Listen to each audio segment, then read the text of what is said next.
Olá, eu estou aqui devido a um desafio da minha amiga Vitória. Já se passaram alguns dias, mas devido a alguns problemas técnicos, hoje eu venho partilhar com vocês uma palavra que é importante para mim. A palavra que eu quero partilhar está no livro de Isaías, capítulo 42, versículos de 1 a 9. E ela diz assim: Eis o meu servo que eu amparo, meu eleito, do qual eu dou toda a minha afeição. Faço repousar sobre ele o meu espírito, para que ele eleve às nações a verdadeira religião. Ele não grita, nunca eleva a voz, não clama nas ruas, não quebra o caniço rachado, não extinguirá a mecha que ainda fumega, anunciará com toda a franqueza a verdadeira religião, não desanimará nem desfalecerá, até que tenha estabelecido a verdadeira religião sobre a terra, e até que as ilhas desejem os seus ensinamentos. Eis o que diz o Senhor Deus, que criou os céus e os desdobrou, que firmou a terra e toda a sua vegetação, que dá respiração aos habitantes e o sopro vital àqueles que pisam o solo. Eu, o Senhor, chamei-te realmente e te segurei pela mão. Eu te formei e te designei para ser aliança com os povos e luz das nações, para abrir os olhos dos cegos, para tirar do cárcere os prisioneiros e da prisão aqueles que vivem nas trevas. Eu sou o Senhor e esse é meu nome. A ninguém cederei a minha glória, nem a ídolos minha honra. Realizaram-se os primeiros acontecimentos anunciados, e predigo outros. Antes que aconteçam, eu vou-los faço conhecer. Palavra do Senhor, graças a Deus. Essa passagem é muito importante para mim, porque ela faz parte da minha história dentro da igreja, desde quando o Senhor me chamou. Eu digo dentro da igreja, graças a Deus eu tenho um berço cristão, um berço católico desde sempre, desde a barriga da mãe. Eu sempre fui católica de dentro da igreja. Mas desde o momento em que eu estive, em que o Senhor me chamou de verdade, o Senhor sempre me tocou muito com essa passagem. O título dela é O Servo. Claro que ele diz aqui do Senhor Jesus que vem como servo, como aquele que vem para modificar toda a história, que vem para salvar a nossa história.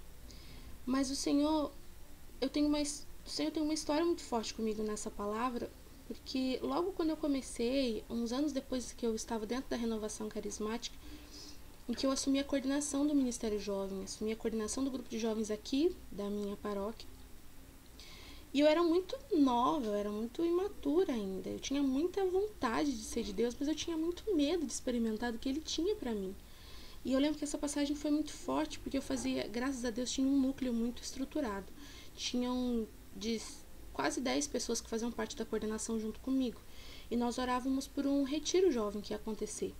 Eu tenho marcado na minha Bíblia os anos em que essa passagem foi passada de novo, assim, de um jeito importante. E as marcas vêm desde 2003, 2004... Mas foi no ano de 2004 que aconteceu um retiro jovem ainda, para quem é do nosso grupo de oração, antes do Restaurarte ainda. E a passagem que o Senhor colocou muito forte é essa: Eu, o Senhor, te chamei realmente e te segurei pela mão.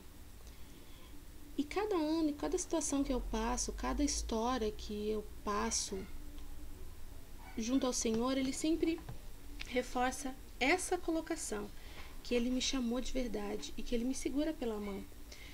É como se você estivesse em algum lugar, em alguma situação, e alguém passa e te vê e te chama. Ai, vem comigo, vem fazer alguma coisa, vem me ajuda. Mas às vezes a pessoa te chama, vem. Se você quiser vir, você vem. Mas o Senhor não fez assim comigo. Ele me chamou e veio na minha frente, estendeu as mãos e me segurou pela mão. Vem, Fran. Vem, Franciele, eu quero você. Vem comigo. E eu me sinto assim a todo momento, sabe? Muito cuidada por Deus.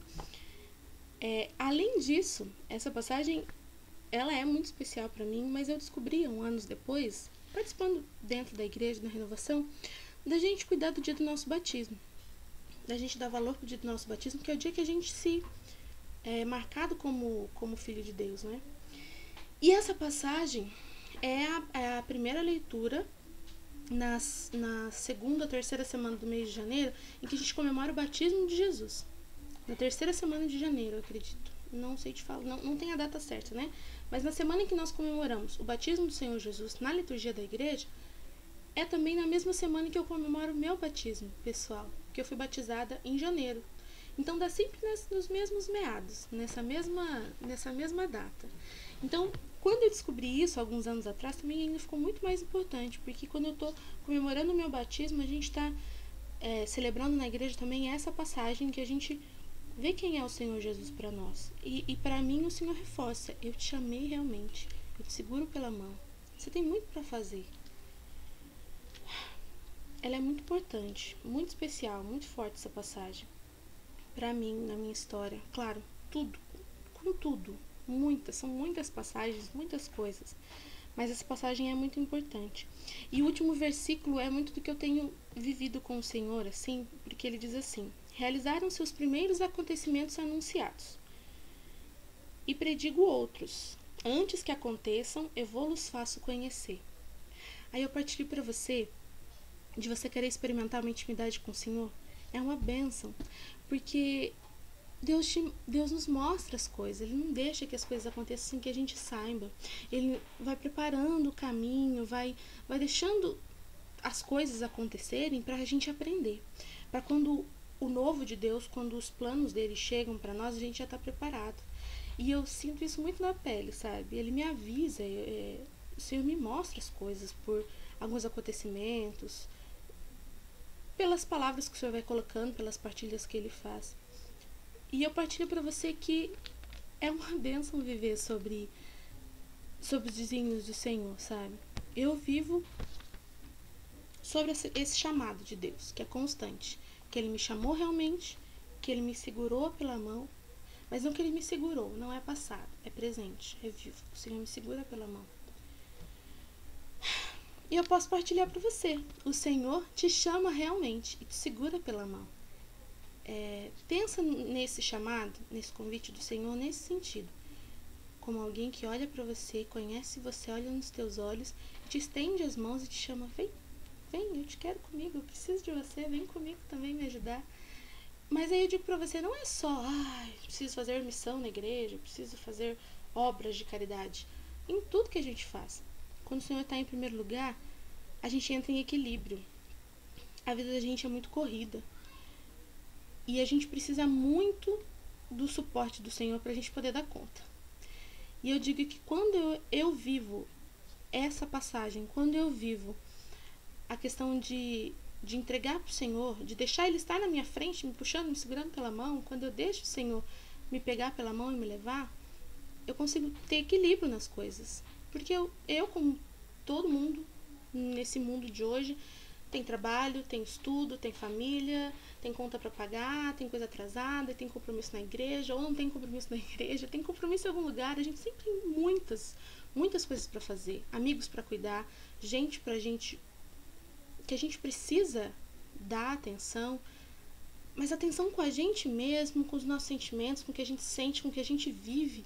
E como deixar isso tudo em ordem, como cuidar da nossa saúde, como cuidar da nossa cabeça, como cuidar dos compromissos que a gente tem para cumprir, como cuidar disso tudo. Meu Deus, é impossível, tem hora que a gente fica louco. Mas eu partilho para você, de experiência própria, de que quando você vive uma intimidade com o Senhor, isso é possível. Ele coloca as coisas no lugar. E não é mágico. É uma decisão. É uma decisão de colocar o Senhor em primeiro lugar nas coisas que você tem feito. É uma decisão de deixar que o Senhor te tome pela mão e te leve. Eu me decido por isso todos os dias. Às vezes eu desisto, às vezes eu caio, às vezes quando eu vejo eu tô andando sozinha longe da mão dele. E aí eu volto correndo, porque sem as mãos do Senhor eu não consigo. De mão dada com Ele já está sendo difícil. Mas o Senhor sempre nos diz assim, não disse em nenhum momento que seria fácil, não vai ser fácil, da mão pro Senhor vai ser tudo lindo, maravilhoso, um mar de rosas. Não vai ser fácil, mas que ia valer a pena. E cada resultado, cada plano de Deus que se realiza na nossa história vale muito mais do que qualquer pedra, do que qualquer provação, do que qualquer dificuldade que a gente passe. Então vale a pena colocar o Senhor em primeiro lugar na história, em tudo que você faz. Pede pro Senhor, faz uma oração simples, lê a palavra, faz a tua oração pessoal. O principal é a oração pessoal, é estar perto do Senhor. E aí procura uma comunidade, um lugar em que você possa fazer parte, para você ter amigos, para poder partilhar, para poder viver isso junto, sabe? Porque viver sozinho é difícil mesmo. Com os amigos já é tão difícil, às vezes eu sinto tanta falta. Falando assim, pensando nos amigos, nas pessoas que a gente conhece, que às vezes ficam tão longe da gente. Mas vale a pena ter o Senhor em primeiro lugar na nossa história. Amém? Tá bom, né? Falo demais. Pra quem me conhece sabe quanto eu falo. Bom, esse é um desafio que a minha amiga Vitória me deu. E eu dou esse desafio a 3 amigos. Eu dou esse desafio para minha amiga Nayane, querida, morro de saudade de você. Dou esse desafio à minha amiga Lucy. 3 cantos, né? Uma do Mato Grosso do Sul, uma do Espírito Santo e um amigo aqui de Guaíra, que é o Giovanni. Muito bem. Quero ver a fala de vocês também com uma passagem que é importante e segue o desafio.